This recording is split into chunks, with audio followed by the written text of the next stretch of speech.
Bu, kita menghargai semua perkembangan pengetahuan, teknologi, peradaban, dan sebagainya. Tapi ibu jangan sampai lemah dalam satu hal ini. Demi Allah saya katakan, apresiasi tertinggi dari Allah kepada seorang perempuan yang telah berumah tangga, ternyata bukan profesi dunianya. Tapi ketika ibu bisa optimal menjadi seorang ibu dengan semua tugasnya. Kalau belum menikah jadi seorang anak dengan tugasnya. Kalau menikah belum punya anak jadi seorang istri dengan tugasnya. Nanti saya turutkan hadis-hadisnya.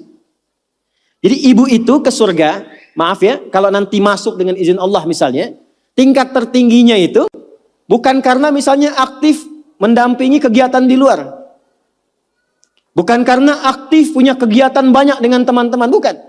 Yang paling utama itu di rumah, anak bagaimana? Sehingga ketika suami pulang, dia membawa satu hasil dari kegiatannya, dalam lelahnya dia menikmati candanya, yang telah menyelesaikannya istrinya. Itu bu, setiap apa yang dikerjakan kalau benar demikian, perhatikan hadisnya di At-Tirmidzi. Idza shallatil mar'atu shalataha wa shamat shamaha wa hafizat farjaha qila laha yaumal qiyamati udkhulil jannata min haitsu syi'ti. Kalau ada seorang perempuan gak pernah sholat sunnah, cuma sholat fardu saja, gak pernah puasa sunnah, puasanya Ramadan saja, dia menaati pada suaminya, menjaga kehormatan keluarganya, dia menempatkan tugas di rumah sebagai tugas utamanya, maka apa yang terjadi? Qila laha yaumal qiyamati, dikatakan kepada perempuan ini saat kembali kepada Allah di yaumil hisab, udkhulil jannata min haitsu syi'ti, cepat langsung masuk surga dari pintu mana saja yang kamu kehendaki. Gak ada hisab. Sekarang ibu gak dilarang, silakan. Pengajian banyakin, optimalkan. Tapi dengan pengajian itu balik bawa ilmunya kepada anak. Kalau perlu aja. Kegiatan di luar silahkan.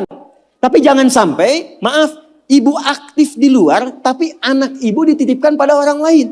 Sehingga dia mendapatkan karakter dari perawatnya, bukan dari ibunya. Jadi wajar kalau dia gak kenal ibunya. Wajar kalau gak akrab. Wajar kalau dia mencari jati diri di luar. Karena dia gak kenal ibunya. Bangga kalau sudah banyak penampilan bisa dirubah. Ibu gak khawatir kalau anaknya mencari perhatian di luar. Ibu gak pernah bahkan sempat menyapanya. Cuman ketemu, berangkat, tidur, ketemu lagi. Lalu apa yang mau dicari dari apa yang dikumpulkan itu?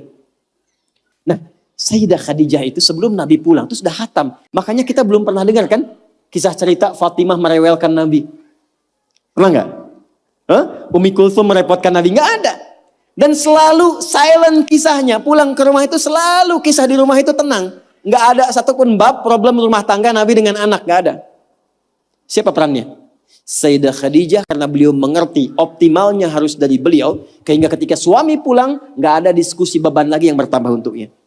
Silahkan punya aktivitas di luar rumah, tapi ibu akan dimuliakan sebagai seorang ibu, anak dan istri ketika pulang kembali ke akhirat lah.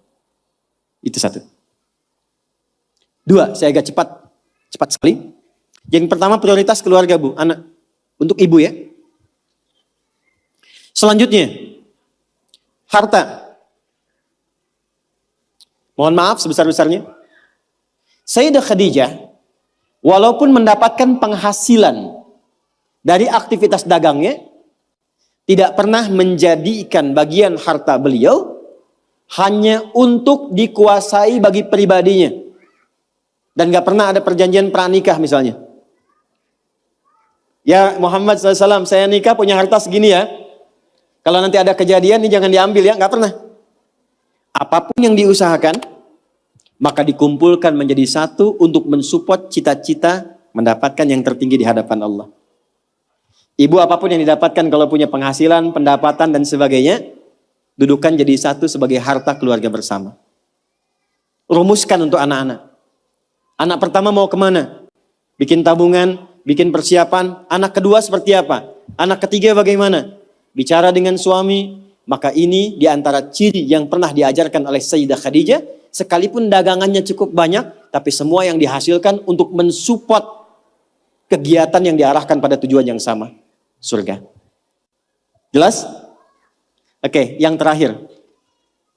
Meluangkan waktu untuk diskusi, bicara, ngobrol yang saling menguatkan, bukan mengungkit kekurangan. Tuh. Nabi Muhammad sibuk gak? Sibuk gak? Banyak tantangan gak? Tapi ketika pulang ke rumah, ngobrolnya itu dengan Sayyidah Khadijah selalu yang baik-baik, yang romantis, yang saling menguatkan. Gak pernah ada satupun kalimat tercatat di dalam lisan Sayyidah Khadijah, kenapa sih begitu sibuk? Datang ke rumah cuma bawa masalah. Terima kasih sudah menonton. Jangan lupa like dan subscribe ya channel ini.